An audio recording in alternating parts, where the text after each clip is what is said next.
of the might of thy terrible acts, and I will declare thy greatness. They shall abundantly utter the memory of thy great goodness, and shall sing of thy righteousness. Pag tinitignan natin dito yung object, yung subject, lagi pa rin may progression. I, and then other men, and then everyone will continue to praise the Lord. But what are the topics for praise? What are the key points that we can find here? Each verse that we have read has a pair of things or topics for God to be praised about. Or may pair ng mga bagay dito that we can sing or thank the Lord for. And the challenge even for us is to think, how can I praise God for these things? Or as we read these verses actually, and as we go through these pairs of things, dapat yung question natin for this is, how can I praise God specifically para dun sa mga bagay na to? Or think about our testimony. Masasabi ba natin na na-experience na natin yung mga bagay na ito? And can we say that we are praising God for these specific things? So each pair is about God's actions and about His character. The first pair in verse 5, the glorious honor of thy majesty and thy wondrous work. Diba? Are we praising God for His glorious honor of His majesty and for His wondrous works? Personally, can we say something na, nung nangyari ito sa buhay ko, nung ginawa to ng Panginoon sa akin, that is a show of His majesty. And when He saved me, I can say that that is an example of His wondrous work. Diba? His knowledge, His wisdom, His presence, God's purpose, power, and plan in our lives. All of these things, when we think about it, we should end up praising the Lord, glorifying the Lord, because He is magnificent. If we think about, ito diba, yung sabi nga dyan, glorious honor of thy majesty. I mean, three words that if we think about it are quite synonymous. Pero paulit-ulit binabanggit because truly, the Lord is glorious, the Lord deserves all the honor, and the Lord is majestic. And paano natin yan makikita? Because of His wondrous works. What the Lord has done. Diba? His works of planning, His work of creating this world that we can see, His work of redemption, of sending the Lord Jesus Christ to die for our sins, so that if we repent from our sins and believe in the Lord Jesus Christ, we can be saved.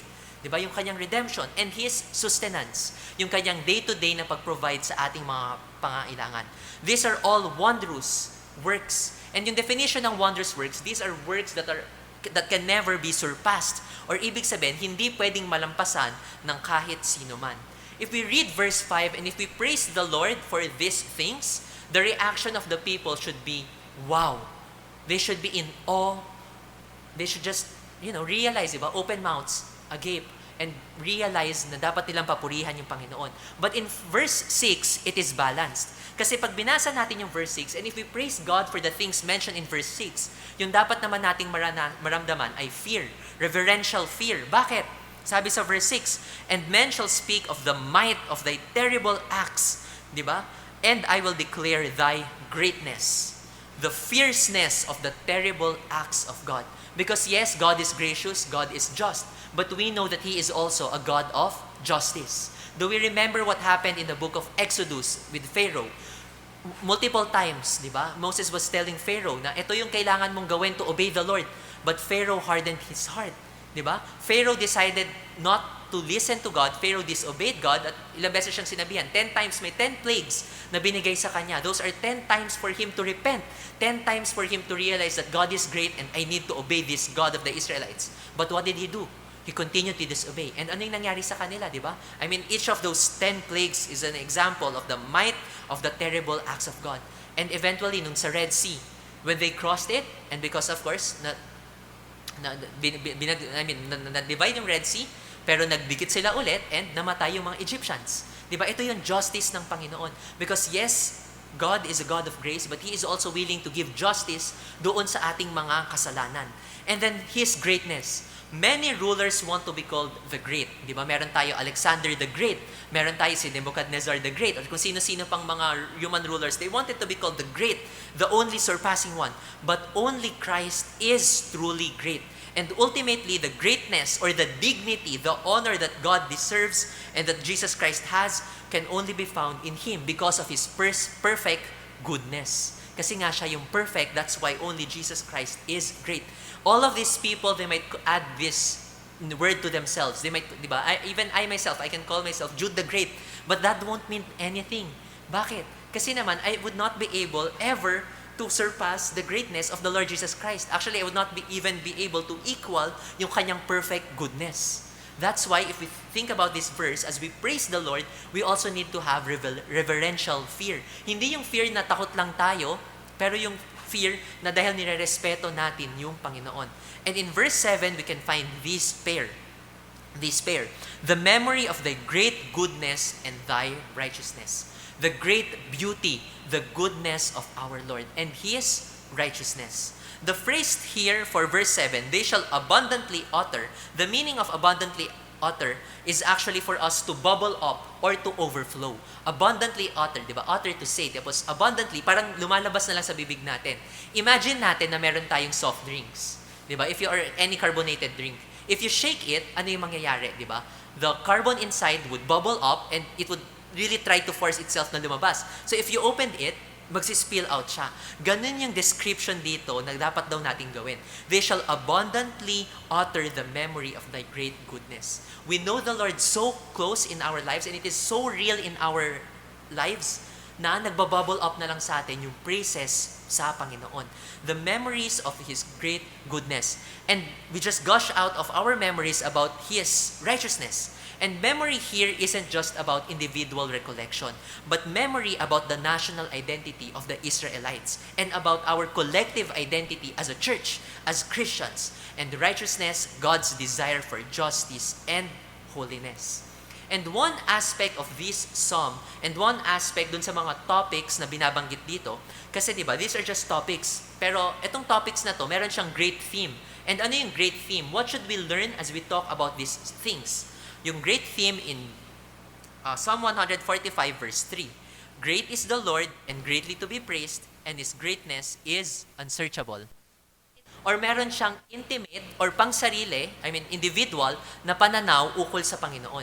Because, what do we mean by this? As we teach others about the Lord, we need to be careful that we are not presenting Him in a wrong light. Because there is this danger always, the danger of deism.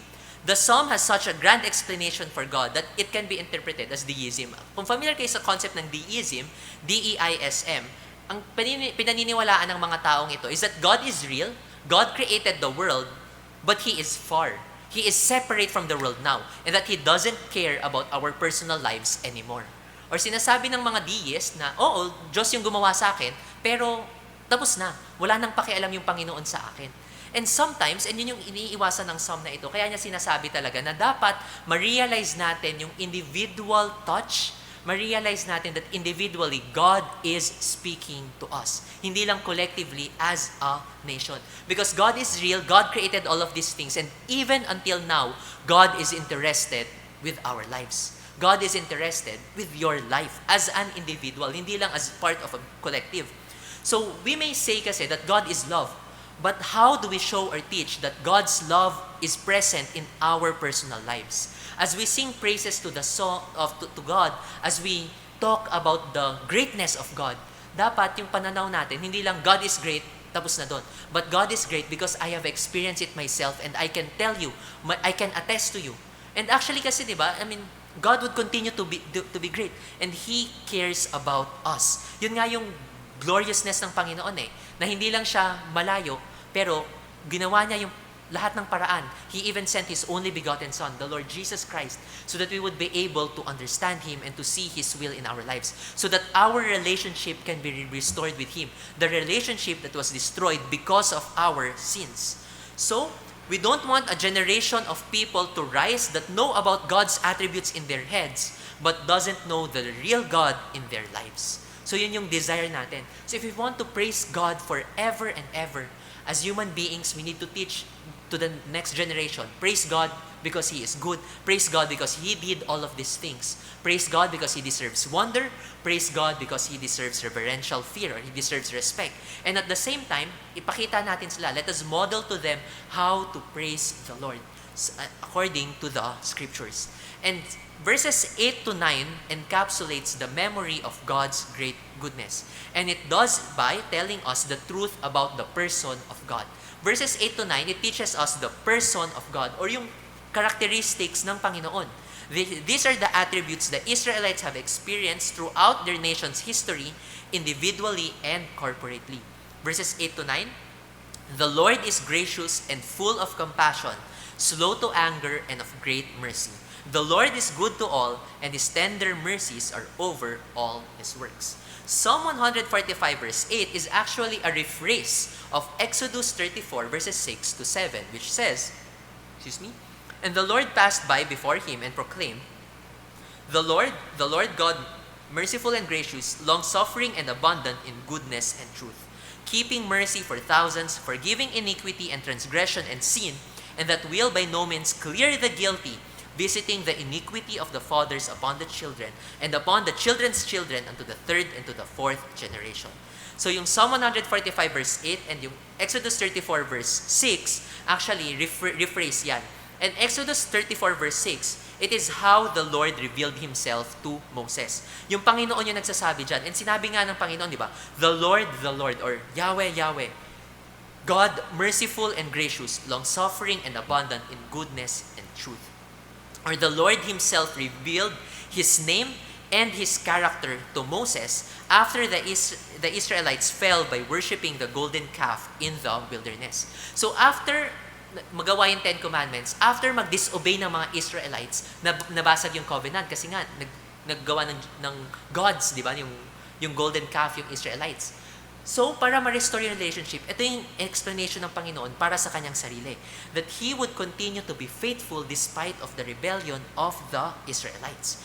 These are the traits or characteristics that the Lord Himself used to describe. Throughout scriptures, God would continue to use these words to reveal Himself to us. And in no less than 8 times, we can find this verse rephrased throughout the books of history, poetry, and in the books of the prophets. So paulit-ulit makikita natin yan actually. Yung God, merciful and gracious, long-suffering and abundant in goodness and in truth. And in Psalm 145 verse 8, makikita nga natin yan, repeated. And meron tayo dyang 4 words. Ano yung 4 words natin dyan?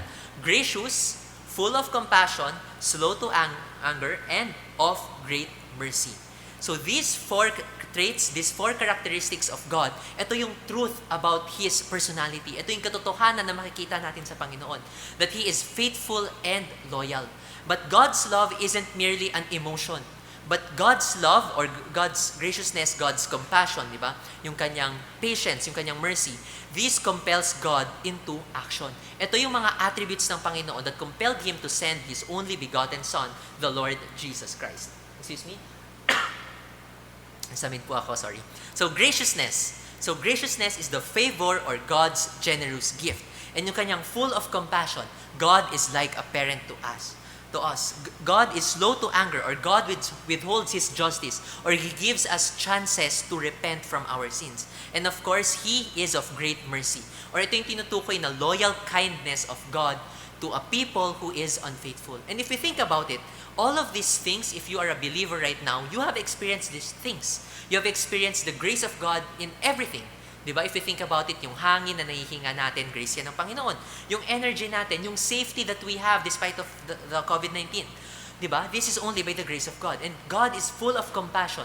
He shows to us His love. And He is slow to anger. Diba? Kahit tayo ay makasalanan, God didn't decide na, sige, bahala na kayo. Wala na akong pakialam sa inyo. Diba? Even if we go back to the very beginning, sa Genesis chapter 3, when Adam and Eve committed disobedience against the Lord, when they wanted to be like God, di ba? When they disobeyed the Lord, hindi sila sinira ng Panginoon. And actually, the Lord provided a sacrifice for them. Di ba? Ginawan sila ng coats of skins. And the Lord promised Eve as early as then that one day from the seed of the woman, there would be the Savior. There would be the Lord Jesus Christ. The Lord withheld His justice, slow to anger, and showing His great mercy. That even if people would continue to be sinful, people would continue to be rebellious, God would be faithful to His promise. And multiple times in the Old Testament, in the New Testament, and even up to now in 2021, we can say that God never changed. He is still gracious, He is still full of compassion, He is still slow to anger, withholding justice to us, extending His hand of mercy to us. Diba, na pag hindi pa tayo ligtas, God is telling us, repent from your sins and believe in the Lord Jesus Christ. So the great works of God that brings us awe and splendor, yung kanyang mga majestic na ginawa, these are just fringes of God's greatness. The core of our praise is the truth of the moral attributes of God. Ito yung attributes ng Panginoon. Yes, His omniscience, omnipresence, and omnipotence are worthy of worship. but it is His moral attributes that keep Him separated from all the other gods, small g. Bakit ko ito nasabi? In human philosophies and all throughout history in worldly cultures, meron silang mga Diyos-Diyosan. They have deities that are powerful pero greedy and selfish. Or meron silang mga Diyos-Diyosan na gumawa ng mundo pero walang pakialam. Or they can do all of these great things, yung mga sinasamba nilang Diyos-Diyosan, but they are given to human emotions and weaknesses. Like for example, di ba sa New Testament, yung sinasamba ng Romans and the Greeks, di ba? If we read yung Greek mythology, di ba? Sinasamba nila si Zeus and they consider Zeus na a god, di ba? Great god daw. Pero, bakit ang pangit naman ng kanyang track record? Di ba? Pero yung Panginoon na sinasamba natin, the God of the Israelites and the God that we are serving today is different. Because He is all of this magnificent, He can do all of these magnificent things.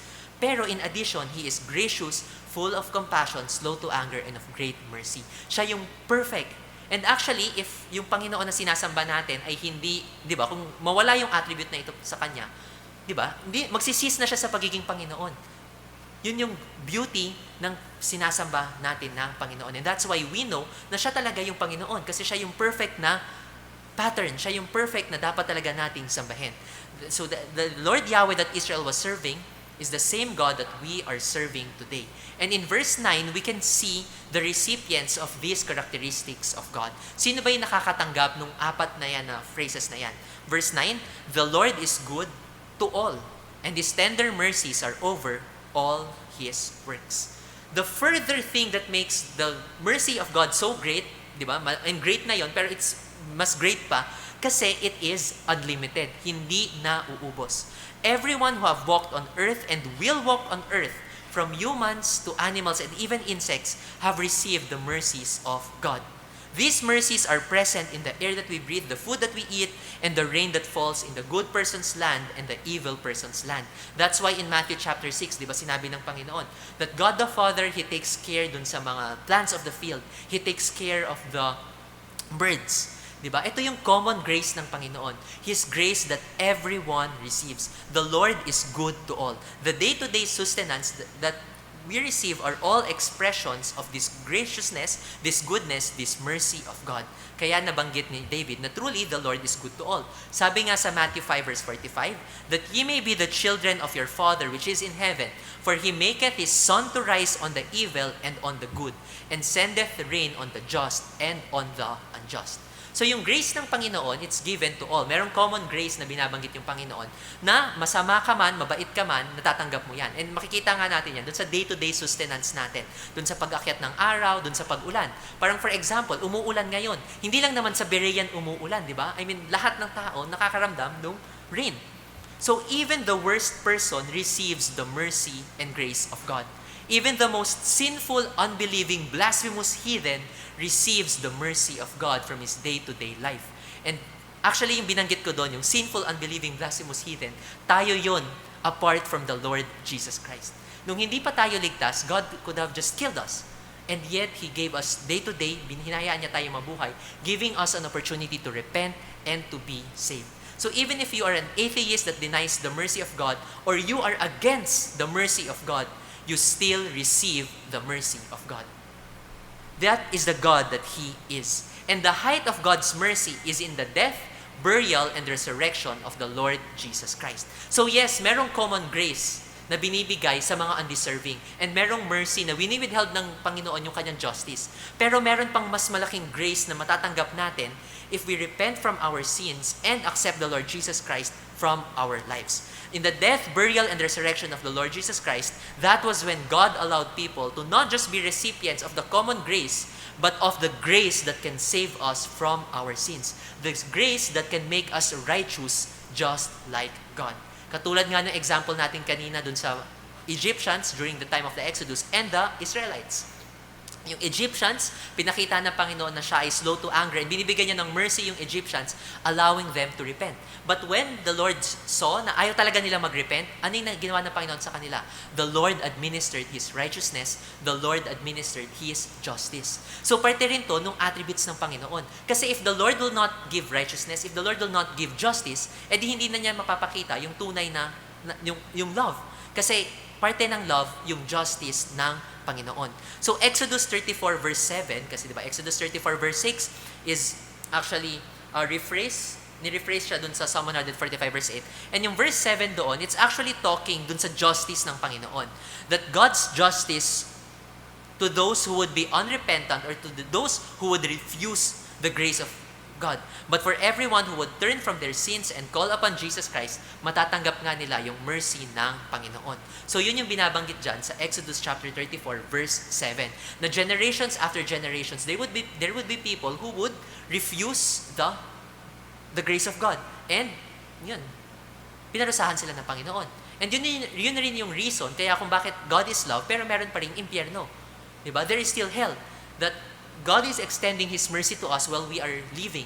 Pero once we die, if we die apart from the Lord Jesus Christ, if we die as sinners, not having repented from our sins and not trusting the Lord Jesus Christ as our Lord and Savior, tayo ay pupunta sa impyerno. Kung saan makikita naman natin yung justice ng Panginoon.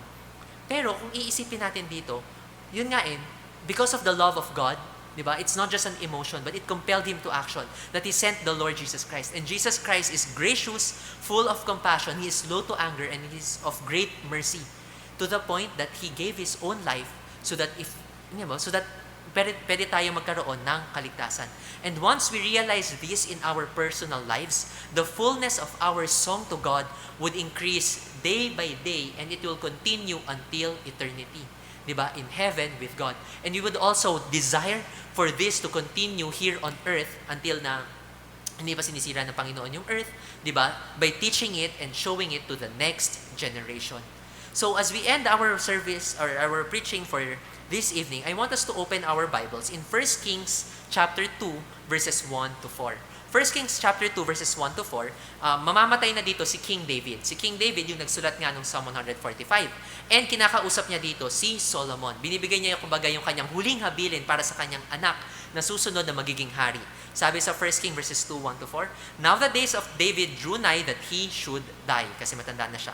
And he charged Solomon his son, saying, I go the way of all the earth, be thou strong therefore. As sinasabi niya, mamamatay na ako, but Solomon, be thou strong, and show thyself a man. Or Solomon, magpakalalaki ka. Pero paano niya dinescribe yung pagiging lalaki? And keep the charge of the Lord thy God to walk in His ways, to keep His statutes and His commandments, and His judgments, and His testimonies, as it is written in the law of Moses, that thou mayest prosper in all that thou doest, and whithersoever thou turnest thyself.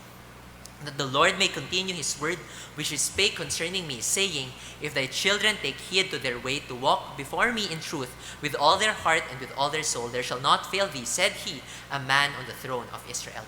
Or technically, David was commanding or charging, giving the charge, encouraging Solomon to continue to worship the Lord. Continue in the faith that you have received and that David have shown Solomon. And hopefully, ganun din tayo sa ating lives. We have that desire to reach the next generation. That desire to show to them and to teach them. Diba? That the Lord is great. The Lord is worthy to be praised for all of His attributes. The Lord is worthy to be praised, hindi lang dahil sa mga kaya niyang gawin, but because of kung sino siya. Diba? I mean, His attributes make Him worthy of all the praise in His life. And just like David, let us encourage one another and let it be a pattern to one another. Kaya importante na nakikita-kita tayo dito sa ating church services. And ito actually yung nakakamiss sa ating face-to-face services. Kasi pag sa live, oo, sumasabay ka sa pagkanta, pero hindi mo naman nakikita yung ibang kumakanta din. Pero iba yung level of encouragement that we can give each other pag magkakasama tayo dito sa ating face-to-face services. So let's continue to encourage each other in that aspect as well. So let us not forget, God is gracious, God is merciful, God is slow to anger, and God will just continue to be loyal to us despite of our unfaithfulness. And ano yung kailangan natin gawin? Let's continue to worship Him in spirit, and let's continue to, of course, obey Him. So may the Lord be praised with the preaching of His word.